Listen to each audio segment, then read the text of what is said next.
Hi, you have hands. Pretty cool, right? You can hold stuff, you can even hold stuff and throw it at the same time. You can use your hands to farm food, and you can use tools to farm food but faster. And you can... Oh, play that back? What just happened? This guy doesn't have any food, so he's taking your food. Fighting was just invented. Now everyone is fighting. Wow, this guy looks strong. I'll bet you 10 goats he wins against this other guy. Congratulations, you've participated in history's first recorded fistfight. Probably. Society is starting to form in Egypt and other places around the world. What if we make this punching thing a proper activity, said the Nubians. I've got a cow, and when it dies, it drops leather, and if you wrap your hands in the leather, it hurts a little less if you punch each other. Wow, that's great. Then the Egyptians came along, stole this concept, and shared it with the rest of the world. Who will win the race first?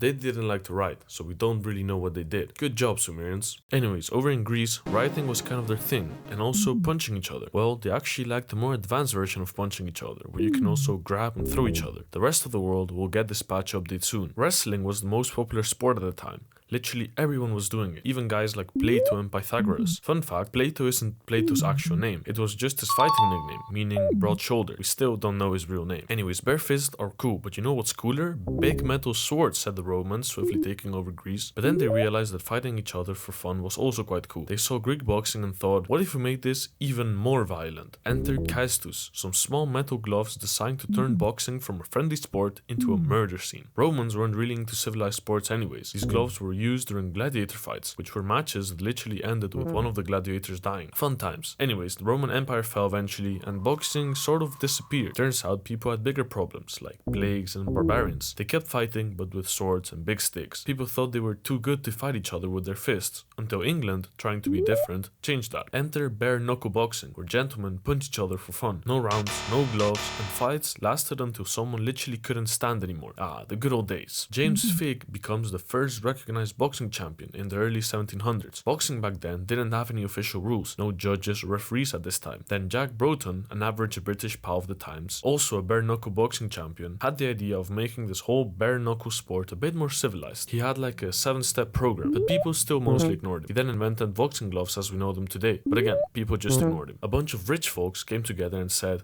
okay, no more murder, maybe we'll count rounds now. The Marquess of Queensberry rules were then accepted by most influential figures of the time. These gloves become mandatory now, but some people still like to fight each other bare fist. Let's hope they don't start an underground club. This guy was like, screw this, these rules are garbage, I want to fight with my bare hands. He was pretty popular too, so people listened to him. He had this major fight against this other guy, which he won, and became the first ever heavyweight champion under the new rules, sort of. He still fought barehanded, but then everyone started liking this whole new boxing gloves thing, and he had to adapt. He tried defending his heavyweight title, but with gloves against this other new guy, and lost. Wow, this must be the best fight of this century. First triple champ of the world was Bob Fitzsimmons, which wasn't really hard to achieve back then. A couple years later, two guys decided to fight each other for the whole day. Literally, this fight lasted 110 rounds, which took 7 hours and 19 minutes. In round 111, both fighters didn't want to fight anymore and just called it a day. Wow, this really must be the best fight of this century. This was also around the time when weight classes started to be taken more seriously, because most of the time it was always the heavier guy that won the fight. It wasn't really about skill, but more about more weight equals more power, which would often kill someone in the ring or like seriously injure them. This guy beats this other guy, but turns out that this guy was black and this guy wasn't. I'm sure this won't upset anyone. Sir, the people are fighting. Why? What happened? The black guy beat the white guy. What? Send a new one. And that plan failed in a historical fight between James Jeffries and Jack Johnson, which led to a bunch of riots across the US. Wow, this must be the best fight of this century for sure. World War I happens. Many of the future boxing champions were soldiers during the First World War. It also helped the sport because this would happen. Bro, you're doing it all wrong. In the US we do this. That's not how we do it in the UK. You guys do boxing? Anyways, after the war, the US created the NBA. No, not that one. This one. Get it? In 1921, these two guys have a fight sponsored by the guy who owns the New York Rangers, which becomes the first $1 million fight in boxing history. The first $1 million gate in boxing history, scheduled for 15 rounds for the heavyweight championship of the world. Wow, boxing is really starting to make some serious money. I'm sure this must be the best fight of the century. It's 1938, a German painter has just been elected as the German president. This starts pissing off a bunch of countries who don't really like what he's doing. So the US sends its best boxer to fight against the best German German boxer, trying to show the German who's boss. In a huge fight, the American guy ends up defeating the German guy. Right to the body, a left hook to the jaw, and Schmeling is down.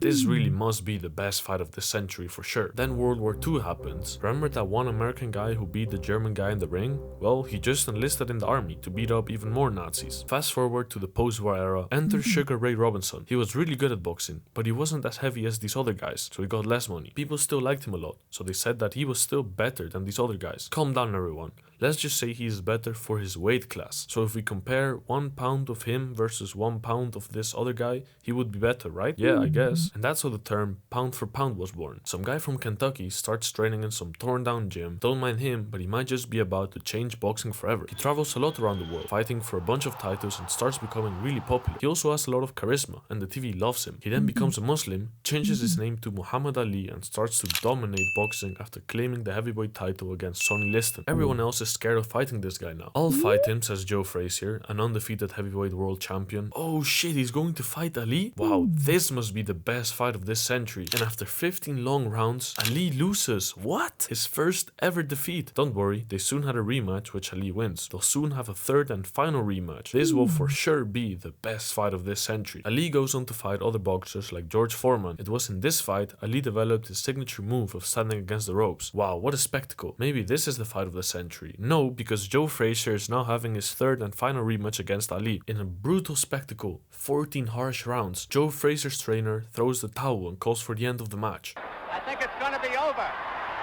It's all over. Ali has now won the final rematch and comes out as the undisputed champion of the world. It was the closest thing to death I've ever known, said Ali after the fight.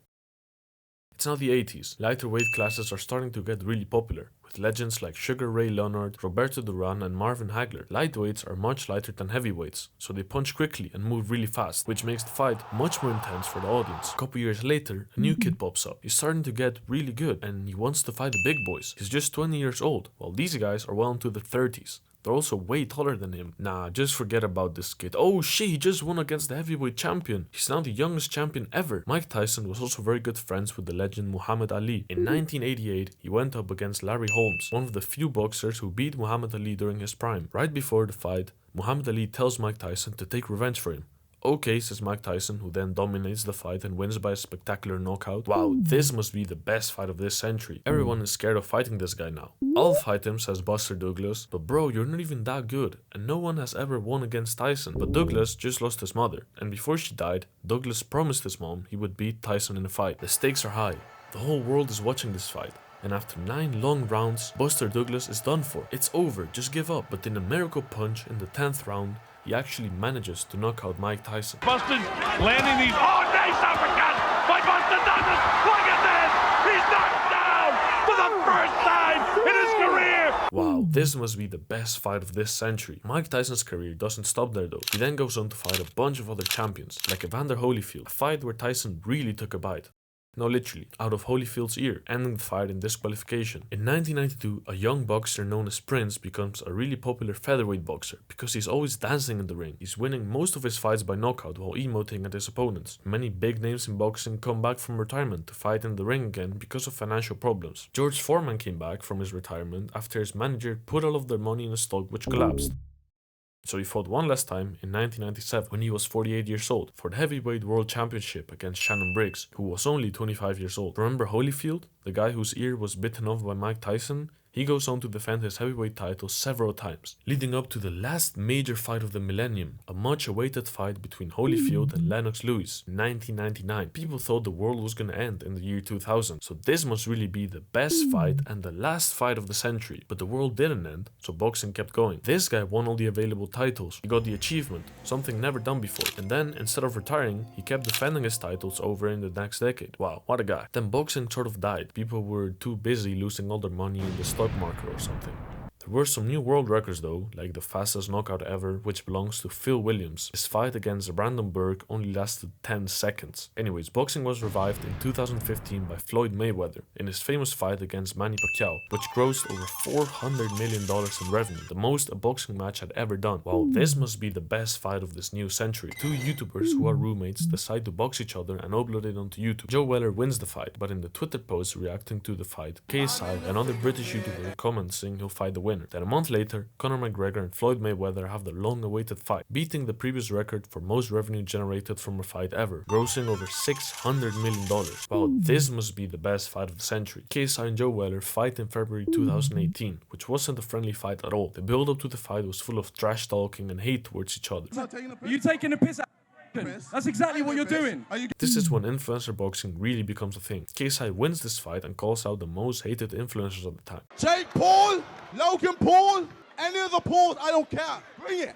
In the meantime, over in the real boxing world, many famous boxers are starting to pop up. Big names like Tyson Fury and Oleksandr Usyk. On the 25th of August 2018, it was KSI versus Logan Paul and Deji versus Jake Paul in the same night. Suddenly, out of nowhere, bare knuckle boxing comes back. Remember those old British guys fighting each other bare knuckle? Entered the bare knuckle fighting championship. Yep, it's a thing now, and it's gaining traction fast. Even big names like Conor McGregor are supporting it. Modern bare knuckle boxing has rules. Yes, actual rules. And referees. But don't worry, it's still very violent, just like the good old days. It's the peak of YouTube boxing when KSI has his rematch against Logan Paul in November 2019. That day, KSI wins by split decision, and the whole world goes crazy. Meanwhile, a guy called Canelo Alvarez is dominating the middleweight division. Literally no one can beat him. Oh, he just lost to Dmitry Bivol. Bivol has this boxing style no one can handle, introducing the modern Soviet style. It's now 2024, Tyson Fury and Oleksandr Usyk are finally fighting each other after almost a decade of rivalry. Tyson Fury loses the match, but they're having a rematch soon. Remember Dmitry Bivol, the guy with the Soviet style no one could handle?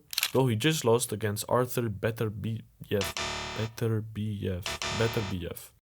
Now he is the undisputed light heavyweight champion. Mike Tyson got out of retirement to fight Jake Paul on Netflix. One of the most controversial fights in history. A 58-year-old legend against a 27-year-old influencer. Wow, this must be the best fight of the century. It was probably scripted because it's Netflix and organized by Jake Paul's boxing organization. Anyways, what the hell is MMA?